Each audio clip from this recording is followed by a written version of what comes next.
என் பெயர் முருகேசன், வழக்கறிஞர், கீழச்செவில்பட்டி. பக்கத்தில தான் வடக்குல ஏத்தக்குடி கிராமம் இருக்கு. நான் இங்க ஒருத்தர சந்திக்க வந்தேன். முக்கியமா வழக்கு சம்மந்தமா. ரோடு பார்த்தா ஏற்கனவே வந்த பொழுது இப்படித்தான் இருந்துச்சு. கிட்டத்தட்ட 7 மாசமா அந்த தார் சாலை வந்து போடப்படாம வெறும் ஜல்லிய கொட்டி வச்சிருக்காங்க.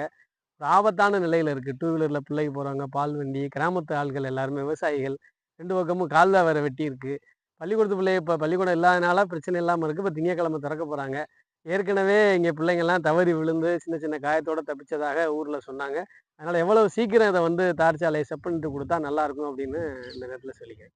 தமிழகத்தின் பல்வேறு பகுதியில் இதே மாதிரி இருக்கு. ஆமா, குறிப்பா இங்கேயே கேள்விப்பட்டபோது இந்தே திருப்பத்தூர் ஒன்றியத்துல வந்து பக்கத்துல நாகப்பன்பட்டி, அயனிப்பட்டி, பல்வேறு கிராம சாலைகள்ல இதே கதை தான். கான்ட்ராக்ட் எடுத்தவங்க ஒரு 2 ஃபண்ட வாங்கிறது அல்லது இனிஷியல் பேமெண்ட்ட வாங்குறது. அதுக்கப்புறம் என்ன நடக்குது யூனியன்லன்னு தெரியல.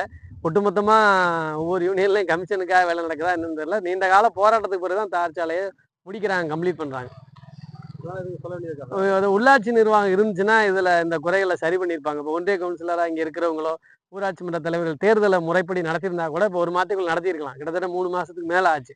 நடத்தியிருந்தாங்கன்னா, அவங்க இந்த இதெல்லாம் சரி பண்ணுவாங்க. இத நடத்தாம ஸ்பெஷல் ஆஃபீசர்ட்ட குடுத்துட்டு, என்ன நடக்குது நேரடியா உள்ளாட்சித்துறை மந்திரிக்கும், ஸ்பெஷல் ஆஃபீசருக்கு இடையில என்ன நடக்குதுன்னு தெரியல. இப்படியே மக்கள் வந்து சிரமப்பட்டுட்டு இருக்காங்க. அதனால உள்ளாட்சி தேர்தல விரைந்து நடத்துனா, இந்த பிரச்சனைகள்லாம் சரியா இருக்கும். அவங்க பார்த்துருவாங்க.